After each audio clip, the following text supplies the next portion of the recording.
दोस्तों, फिल्म की शुरुआत होती है स्क्रैच से, जो हमेशा की तरह अपनी प्यारी सी एकॉन के पीछे भाग रहा होता है। लेकिन इस बार उसकी मुलाकात स्क्रैटी नाम की एक मादा गिलहरी से होती है। दोनों पहले तो एक दूसरे से लड़ते हैं, लेकिन धीरे धीरे उनके बीच प्यार भी होने लगता है। फिर भी स्क्रैट अपनी एकॉन को छोड़ने के लिए बिल्कुल तैयार नहीं होता और यहीं से उनकी मजेदार कहानी शुरू हो जाती है। दूसरी तरफ मैनी और एली अब अपने पहले बच्चे का इंतजार कर रहे होते हैं। मैनी बहुत ज्यादा जिम्मेदार बन चुका है। वह हर जगह सुरक्षा का इंतजाम करता है ताकि आने वाले बच्चे को कोई खतरा न हो। लेकिन उसकी ज्यादा चिंता देखकर बाकी दोस्त हंसने लगते हैं। उधर डिएगो को लगता है कि अब वह पहले जैसा खतरनाक शिकारी नहीं रहा। पहले सभी उससे डरते थे, लेकिन अब वह अपने दोस्तों के साथ आराम की जिंदगी जी रहा है। उसे लगता है कि उसकी ताकत और पहचान धीरे धीरे खत्म हो रही है, इसलिए वह सबको छोड़कर अकेले रहने का फैसला कर लेता है। वहीं सिड खुद को बहुत अकेला महसूस करता है। उसे लगता है कि सबकी अपनी फैमिली बनने वाली है, लेकिन उसके पास कोई नहीं है। एक दिन घूमते घूमते उसे बर्फ के नीचे 3 बहुत बड़े अंडे मिलते हैं। वह सोचता है कि ये लावारिस हैं, इसलिए उन्हें अपने घर ले आता है। कुछ समय बाद उन अंडों से 3 छोटे छोटे डायनासोर निकलते हैं। जैसे ही वे बाहर आते हैं, सिड को अपनी माँ समझ लेते हैं। सिड खुशी से पागल हो जाता है और उन्हें अपने बच्चों की तरह पालने लगता है। वह उन्हें खाना खिलाता है, खेलता है और हर समय उनके साथ रहता है। लेकिन जल्द ही तीनों डायनासोर पूरे इलाके में हंगामा मचा देते हैं। वे पेड़ गिरा देते हैं, बर्फ तोड़ देते हैं और मैनी के नए घर को भी नुकसान पहुंचा देते हैं। मैनी सिड को समझाता है कि ये बच्चे किसी खतरनाक डायनासोर के हैं और उनकी असली माँ इन्हें लेने जरूर आएगी, लेकिन सिड उसकी एक भी बात नहीं सुनता। अचानक जमीन जोर जोर से हिलने लगती है। तभी एक विशाल टीरेक्स माँ वहाँ पहुँचती है। वह अपने बच्चों को वापस ले जाने आती है। सिड बच्चों को बचाने की कोशिश करता है, लेकिन टीरेक्स तीनों बच्चों के साथ सिड को भी अपने मुंह में पकड़कर एक गहरी बर्फीली गुफा के अंदर ले जाती है। अपने दोस्त को मुसीबत में देखकर मैनी, एली, क्रैश, एडी और डिएगो उसके पीछे गुफा में कूद जाते हैं। लेकिन नीचे पहुंचकर वे हैरान रह जाते हैं, क्योंकि बर्फ के नीचे एक बिल्कुल अलग दुनिया छिपी होती है। वहाँ हर तरफ हरे भरे जंगल, विशाल पेड़ और डरावने डायनासोर रहते हैं। जैसे ही वे आगे बढ़ते हैं, एक खतरनाक डायनासोर उन पर हमला कर देता है। तभी अचानक एक अजीब लेकिन बेहद बहादुर नेवला उनकी जान बचा लेता है। उसका नाम होता है बक। बक बताता है कि वह कई सालों से इस डायनासोरों की दुनिया में रह रहा है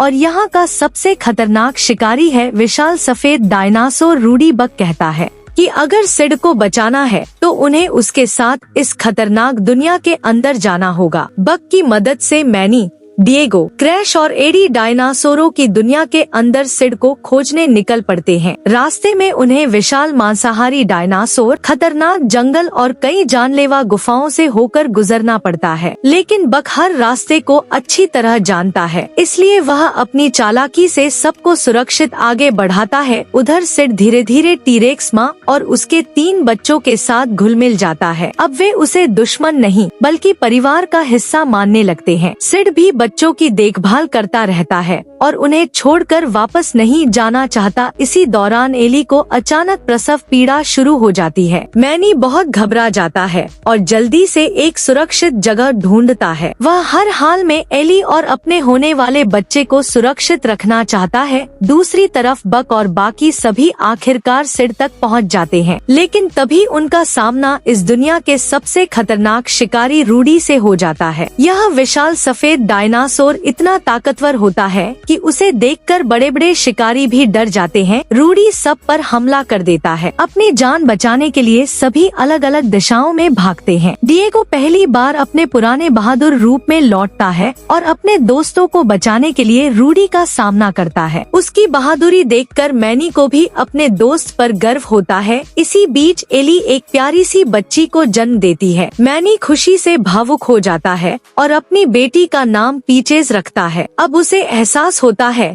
कि उसका परिवार पूरा हो चुका है, लेकिन खतरा अभी खत्म नहीं हुआ होता। रूडी फिर से सभी का पीछा करने लगता है। जब लगता है कि अब कोई नहीं बचेगा, तभी टीरेक्स माँ अपने बच्चों के साथ वापस आ जाती है। वह सीधे रूडी पर हमला कर देती है। दोनों विशाल डायनासोरों के बीच जबरदस्त लड़ाई शुरू हो जाती है। इस मौके का फायदा उठाकर मैनी और उसके दोस्त सिड को लेकर वहाँ से बाहर निकल जाते हैं। आखिरकार सभी सुरक्षित बर्फ वाली दुनिया में वापस पहुंच जाते हैं। विदा लेते समय सिड अपने 3 छोटे डायनासोर बच्चों से भावुक होकर अलविदा कहता है। उसे दुख तो होता है, लेकिन वह जानता है कि बच्चों की असली जगह उनकी माँ के साथ ही है। बक भी उनके साथ बाहर आ सकता था, लेकिन वह मुस्कुराकर कहता है कि उसकी लड़ाई अभी खत्म नहीं हुई, क्योंकि रूडी अभी भी जिंदा है। इसलिए वह उसी डायनासोरों की दुनिया में रहने का फैसला करता है। आखिर में मैनी, एली, उनकी बेटी पीचेस, डिएगो और सिड खुशी खुशी अपने नए जीवन की शुरुआत करते हैं। वहीं दूसरी तरफ स्क्रैट और स्क्रैटी अपनी एकॉन के पीछे भागते भागते फिर एक नई मुसीबत में फंस जाते हैं और इसी मजेदार सीन के साथ फिल्म खत्म हो जाती है।